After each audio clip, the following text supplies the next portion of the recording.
menyelamatkan kami berdua. Berbeda dengan para pendaki lainnya yang mati dengan sangat mengenaskan. Aku dan Uswa malah diberi makan sampai kenyang, dan sekarang dikasih jalan untuk pulang. Itu sangat aneh. Jalan yang kami tempuh terus menurun.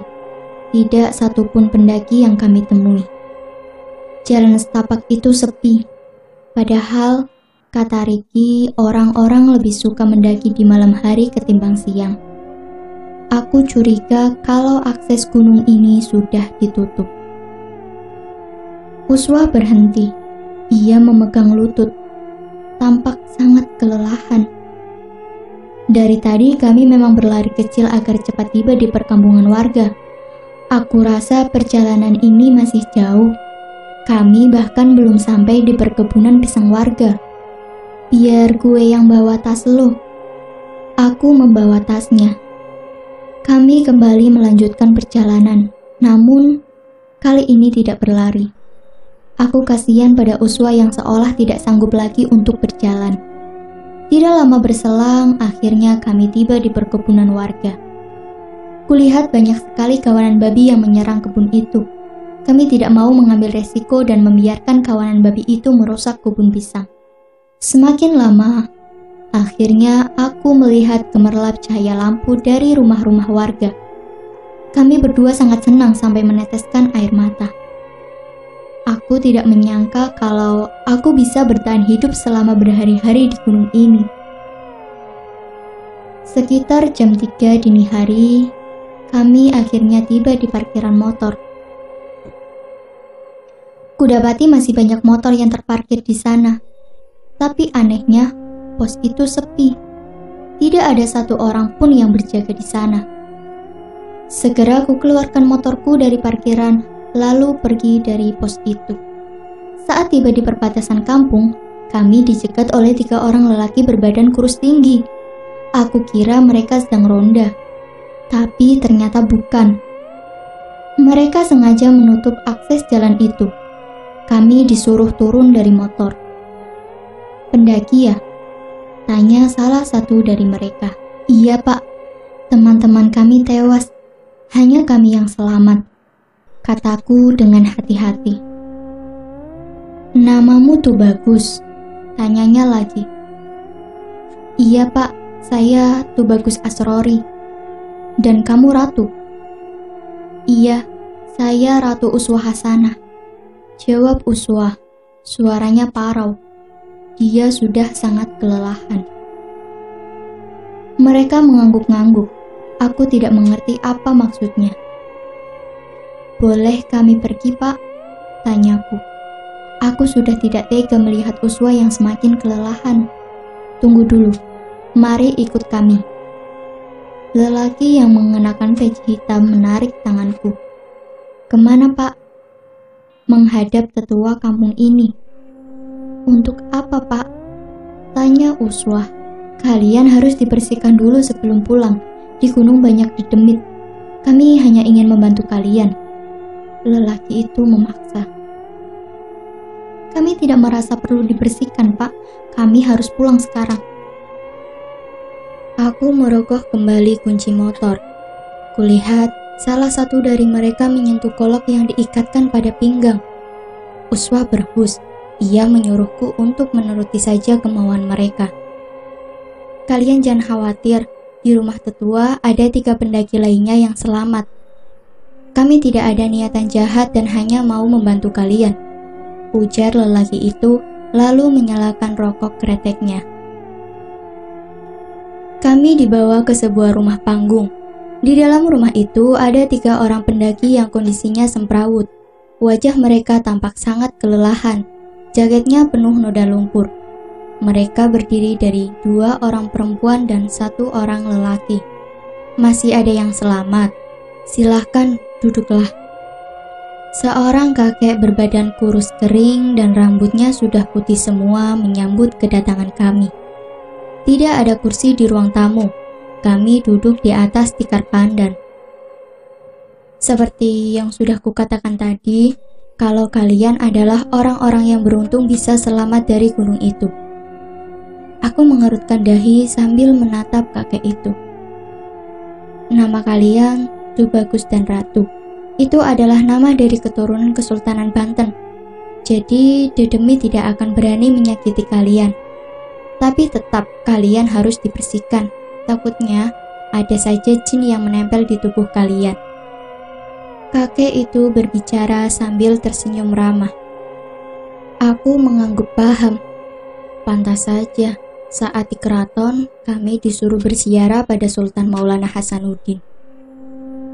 Pantas kami disuruh berziarah pada Sultan Hasanuddin, kataku. Kalian berziarah secara gaib, makam sebenarnya ada di Banten. Sesekali berziarahlah ke sana, kata kakek itu.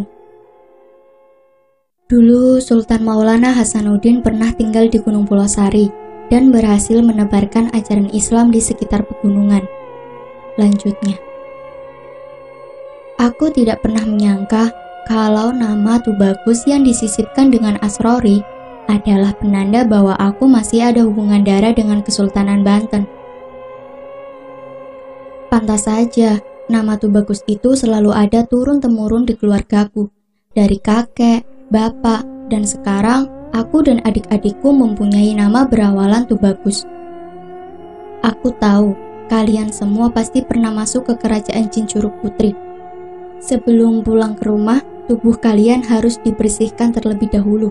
Takutnya ada jin yang masih menempel. Kakek itu menyuruh kami untuk mandi bergantian di sumurnya. Sumur itu sudah ditaburi bermacam-macam kembang. Aku merasa sangat segar ketika air itu menyentuh tubuhku.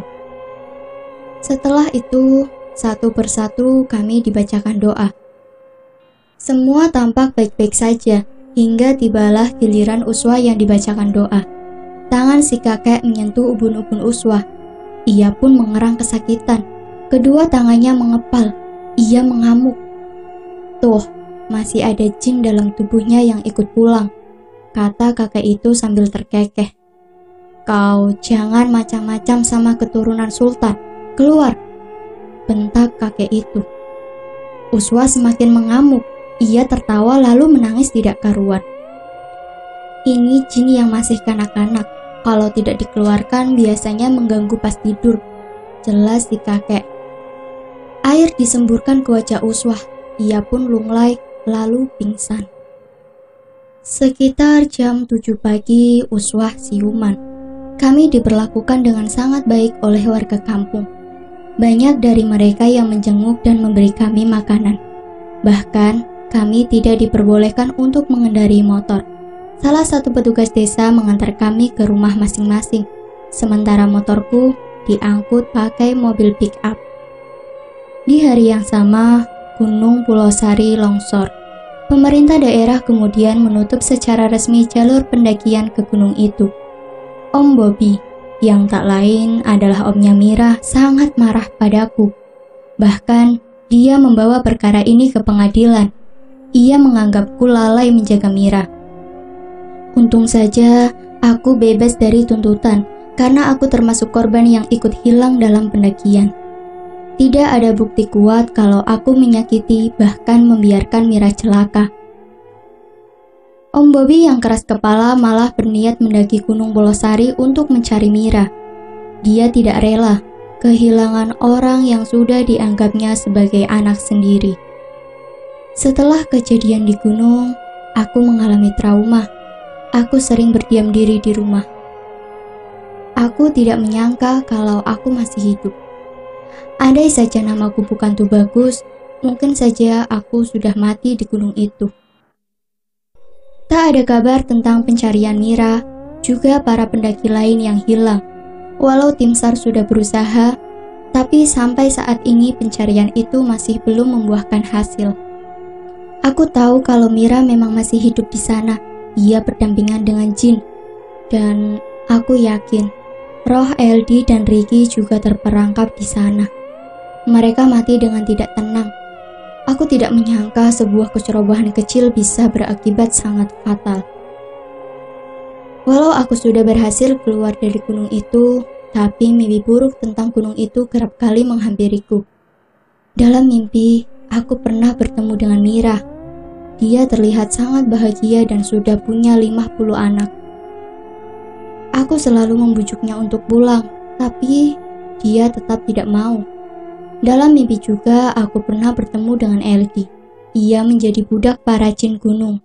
Aku melihatnya sedang bekerja memecahkan bebatuan besar menggunakan palu besar. Kalau dia kelelahan dan berhenti, maka sosok makhluk dengan lidah yang menjulur ke tanah akan mencambuk punggung Eldi. Aku menangis melihatnya seperti itu. Aku juga bertemu dengan Ricky dalam mimpi. Yang terjadi dengannya sangat berbeda. Kulihat rohnya sepanjang hari dan malam selalu duduk di bawah pohon besar. Tatapnya kosong, wajahnya terlihat sedih. Bahkan, ia masih mengenakan jaket dan tas gunung. Dalam mimpi itu, aku sempat menyapanya. "Ricky," sapaku. Dia tidak menjawab, menoleh pun tidak. "Rick," aku menyentuh pundaknya. Tiba-tiba ada air liur yang menetes ke tanganku dari atas pohon. Aku mendongak. Di dahan pohon besar ada sosok wanita yang badannya mungkin sebesar kerbau. Ia mengenakan jubah merah, wajahnya hitam, serta air liur menetes-netes dari mulutnya. Sosok wanita itu lalu menjulurkan rambutnya yang panjang. Ia melilit leher Ricky dengan rambut itu kemudian mengangkatnya ke atas pohon. Aku menggapai-gapai tubuh Ricky, tapi tidak berhasil. Dia menjadi mainan makhluk penghuni pohon. Ricky diciumi oleh makhluk itu. Air liurnya yang bau dan lengket membasahi wajah Ricky. Mimpi-mimpi buruk itu terus datang hampir setiap malam. Bahkan, aku pernah melihat para pendaki yang rohnya menjadi kawanan monyet. Mereka berlarian dari dahan ke dahan pohon lainnya. Dari semua mimpi itu, dapat kusimpulkan kalau para pendaki di Gunung Pulau Sari yang tidak selamat akan menjadi budak jin di sana. Suatu sore, saat aku sedang termangu di jendela kamar, seseorang mengetuk pintu rumah. Segera aku bukakan pintu. "Ori." Aku terkejut saat melihat lelaki yang berdiri di hadapanku. Dia Om Bobby. Tanpa dipersilahkan masuk, ia menerobos dan langsung duduk di sofa. Ada yang aneh dengan penampilannya. Ia seperti hendak naik gunung. Ia juga menenteng senapan angin di tangan kanannya. Ada apa ya, Om?" "Temani aku naik ke Gunung Pulau Sari untuk mencari Mira," pintanya. "Aku Bobby, omnya Mira. Apa yang harus aku katakan kepada ibunya Mira kalau ia tahu Mira hilang di gunung? Seharusnya aku tidak mengizinkannya naik gunung. Mira sudah kuanggap sebagai anak sendiri. Apalagi ketika ayahnya meninggal. Semenjak itu, aku bertekad akan menjadikannya seorang sarjana. Aku punya firasat kalau Mira dan teman-temannya masih hidup. Mereka masih ada di gunung, dan aku tidak menyangka kalau si Ori yang selama ini kupercaya malah mengecewakan. Di situasi seperti itu, kuanggap sangat egois karena meninggalkan Mira dan teman-temannya begitu saja. Hari ini aku mendatangi rumah Ori. Dia harus menemaniku naik ke Pulau Sari untuk mencari Mira. Sebenarnya, istriku tidak memperbolehkanku naik Gunung Pulau Sari. Terlalu berbahaya katanya. Ditambah, semua akses ke sana sudah ditutup karena ada longsor. Aku harus mencari jalan alternatif agar tidak ketahuan warga yang bermukim di sekitar gunung. Semua peralatan pun sudah aku siapkan. Mulai dari tenda dom, kantung tidur, karpet, persediaan makanan, pisau kecil, dan alat-alat lainnya. Semua sudah kukemas ke dalam tas gunung. Aku juga membawa senapan angin untuk berjaga-jaga. Ada apa ya, Om? Ori tampak terkejut saat tiba-tiba aku datang ke rumahnya. Temani aku naik ke Pulau Sari untuk mencari Mira, pintaku. Ori gelegapan. Ia mungkin bingung mau ngomong apa. Anak saya nggak akan saya biarkan naik ke gunung itu lagi. Dari dalam kamar muncul seorang lelaki tua. Itu bapaknya Ori. Anak bapak harus bertanggung jawab. Dia yang membiarkan Mira hilang begitu saja. Anak saya juga korban. Dia bukan pelaku.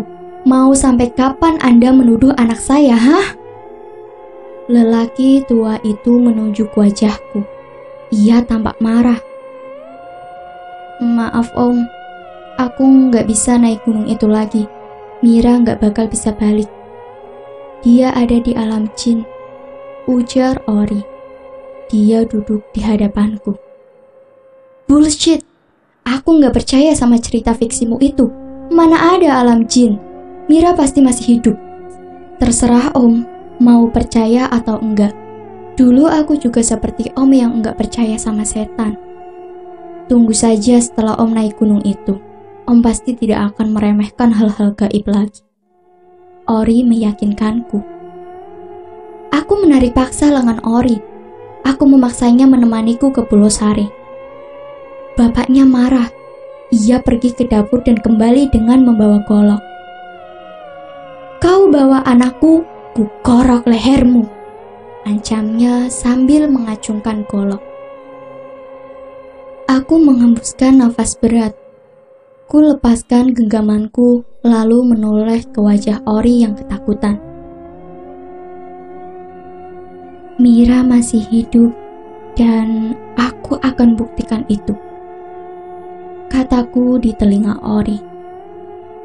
Semoga selamat Om, jawabnya. Aku lalu pergi tanpa pamit dari hadapan mereka. Mah, bangun mah. Ku goncangkan tubuh istriku. Jadi berangkat, Pak. Ia bangun. Kedua matanya masih terpicing. Ku kecup kandungannya yang sudah 5 bulan itu. Dia tengah mengandung anak kedua kami. Papa berangkat ya. Doakan supaya Papa berhasil membawa tantenmu pulang. Ku kecup lagi perut istriku, lalu mengelus anak pertamaku yang sedang tidur pulas. Berapa hari, Pak? Tanya istriku. Paling lama 3 hari. Hati-hati, Pak. Pulang saja kalau tidak ketemu. Nanti kita ngomong baik-baik saja ke ibunya Mira.